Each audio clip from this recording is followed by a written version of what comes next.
Welcome to our channel. इस video में हम कक्षा 7वीं विषय विज्ञान के अध्याय 20 सजीवों में प्रजनन के प्रश्नों के उत्तर करेंगे। इस वीडियो को सुनने मात्र से ही आपको सारे प्रश्नों के उत्तर याद हो जाएंगे। तो अगर आपने हमारे चैनल को अभी तक सब्सक्राइब नहीं किया है तो जल्दी से सब्सक्राइब कर लीजिए और इस वीडियो को लाइक कर अपने फ्रेंड्स को जरूर शेयर करें। तो चलिए शुरू करते हैं। सबसे पहले हम पाठ के मध्य में आए प्रश्न करेंगे। इसमें इनके उत्तर दीजिएगा। सबसे पहला प्रश्न है, अंडे देने वाले तथा बच्चा पैदा करने वाले किन्हीं 5 जंतुओं की सूची बनाकर नीचे दिए गए प्रश्नों के उत्तर लिखिए। इसका उत्तर है, पहला अंडे देने वाले जंतु हैं मछली, मेढक, मुर्गी, सर्प, कीट। दूसरा बच्चे पैदा करने वाले जंतु हैं मनुष्य, गाय, बकरी, बिल्ली, कुत्ता। प्रश्न दूसरा, अंडे देने वाले ऐसे जंतुओं के नाम लिखिए जिनके अंडे से निकला शिशु अपने जनक के समान होता है। इसका उत्तर है, ऐसे 2 जंतुओं के नाम निम्नलिखित हैं, पहला पक्षी, दूसरा सर्प, तीसरा मछली। प्रश्न तीसरा, उन 2 जंतुओं के नाम लिखिए जिनके अंडे से निकला जंतु अपने जनक के समान नहीं होता।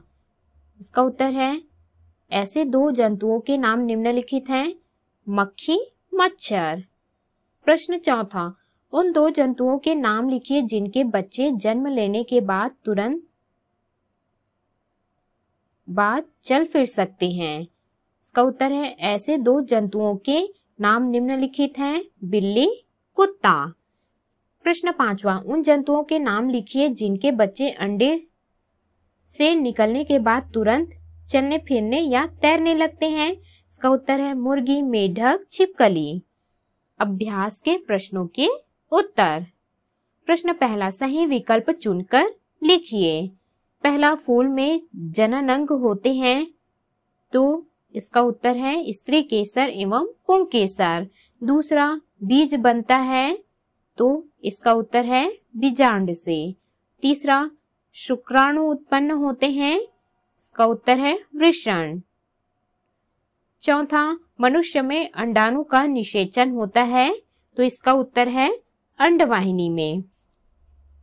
प्रश्न दूसरा, रिक्त स्थानों की पूर्ति कीजिए। पहला, नर युग्मक एवं मादा युग्मक के मेल को निषेचन कहते हैं। दूसरा, फूलों में निषेचन के बाद अंडाशय फल में बदल जाता है।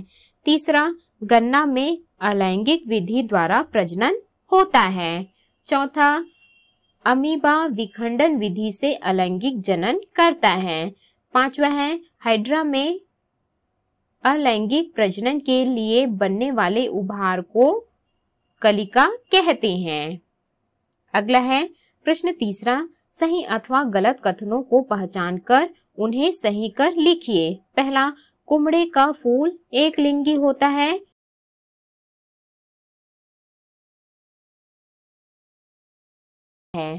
दूसरा है, अलैंगिक जनन में भ्रूण तथा बीज बनते हैं, गलत है। इसका सही कथन है, लैंगिक जनन में भ्रूण तथा बीज बनते हैं।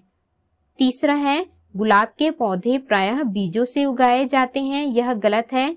सही कथन है, गुलाब के पौधे प्रायः तनों से उगाए जाते हैं। अगला है चौथा, लैंगिक प्रजनन में शुक्राणु एवं अंडाणु का मेल आवश्यक है, इसका उत्तर यह कथन सही है।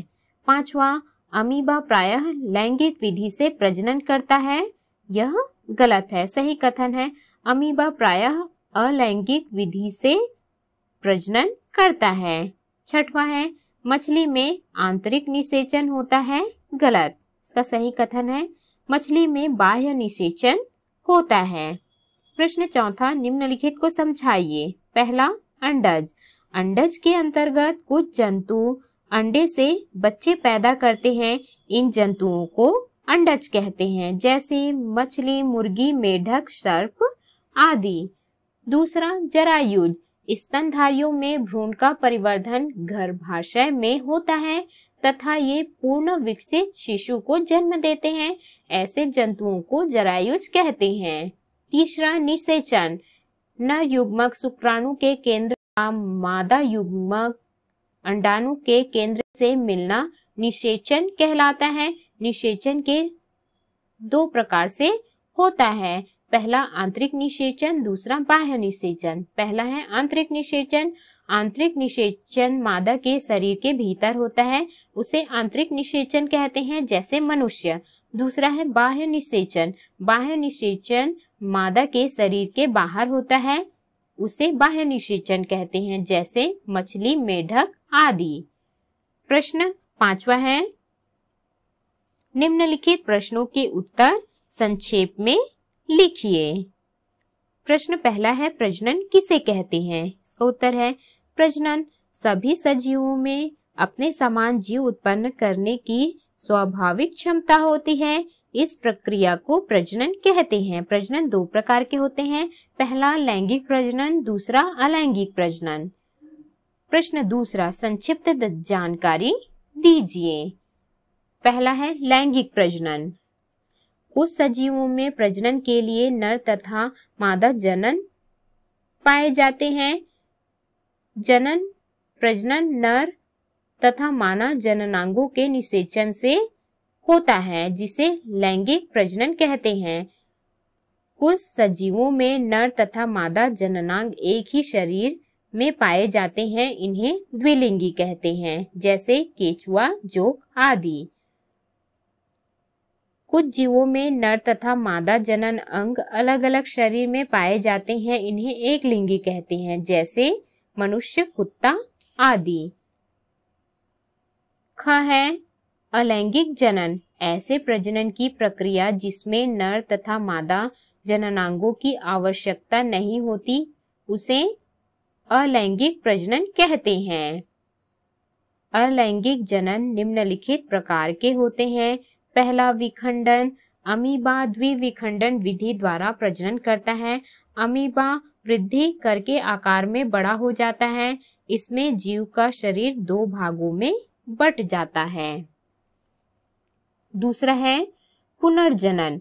इसमें सजीव किसी कारण से दो या दो से अधिक भागों में टूटने पर प्रत्येक भाग से नया जीव बन जाता है, उदाहरण हाइड्रा, स्टारफिश आदि। तीसरा है मुकुलन। इसे कलिकायन भी कहा जाता है। कुछ जीवों के शरीर में अनुकूल दशा में एक छोटा सा उभार बन जाता है, जिसे कलिका कहते हैं। यह कलिका विकसित होकर मुख्य शरीर से अलग हो जाती है और एक नए जीव में बदल जाती है। इसे कलिकायन अथवा मुकुलन कहा जाता है, उदाहरण हाइड्रा, ईस्ट, स्पंज आदि। ग है परागण। किसी पुष्प के परागकणों का परागकोश वर्तिकाग्र तक पहुंचना परागण कहलाता है। पुंकेसर में परागकण तथा स्त्री केसर में बीजांड पाए जाते हैं। परागकण में युग्मक तथा बीजांड में मादा युग्मक अंडाणु पाए जाते हैं। इसमें आपको इस प्रकार से चित्र बनाना है। अगला है प्रश्न तीसरा। द्विलिंगी पुष्प का चित्र बनाकर स्त्री केसर एवं पुंकेसर के विभिन्न भागों को नामांकित कीजिए। पुष्पीय पौधे में निषेचन किस प्रकार होता है, वर्णन कीजिए। इसका उत्तर है, द्विलिंगी पुष्प का चित्र आपको इस प्रकार से बनाना है। पुष्पीय पौधे में निषेचन क्रिया। पुंकेसरों के परागकोशों से परागकण स्त्री केसर के वर्तिकाग्र पर पहुंचते हैं। वर्तिकाग्र पर परागकण का अंकुरण होता है, जिससे पराग नलिका बनती है। पराग नलिका वर्तिकाग्र से वर्तिका के भीतर प्रवेश करके अंडाशय तक पहुंचती है। बीजांड अंडाशय में बीजांड होते हैं, जिसमें मादा युग्मक अंडाणु होते हैं।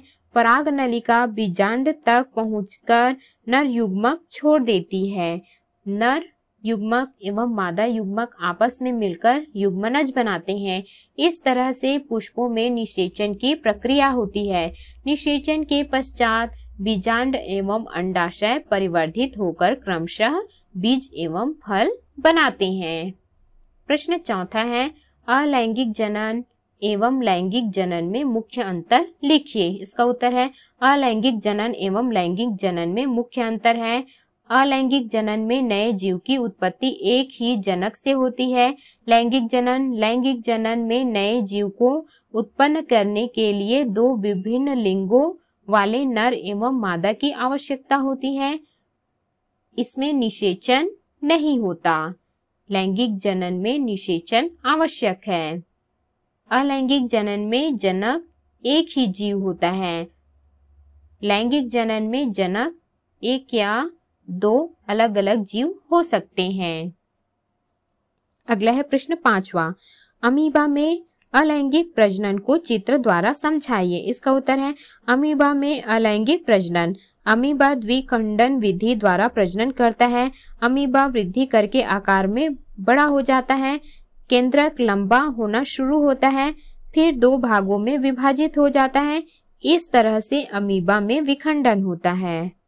इसमें इस प्रकार से आपको अमीबा में विखंडन का चित्र बनाना है। प्रश्न 6वां। पुनर्जनन किसे कहते हैं? उदाहरण देकर समझाइए। इसका उत्तर है पुनर्जनन जब किसी जीव का शरीर दुर्घटनावश एक से अधिक भागों में बढ़ जाता है तथा प्रत्येक भाग एक जीव के रूप में विकसित हो जाता है, इसे पुनर्जनन कहते हैं। इसके उत्तर में आपको इस प्रकार से हाइड्रा में पुनर्जनन का चित्र बनाना है। उदाहरण, हाइड्रा में पुनर्जनन जब हाइड्रा किसी कारणवश दो भागों में बढ़ जाता है तो प्रत्येक भाग पुनर्जनन द्वारा एक नया जीव बनता है। तो इस प्रकार से हमने इस अध्याय के सभी प्रश्नों के उत्तर किए। इस वीडियो को सुनने मात्र से ही आपको सारे प्रश्नों के उत्तर याद हो जाएंगे।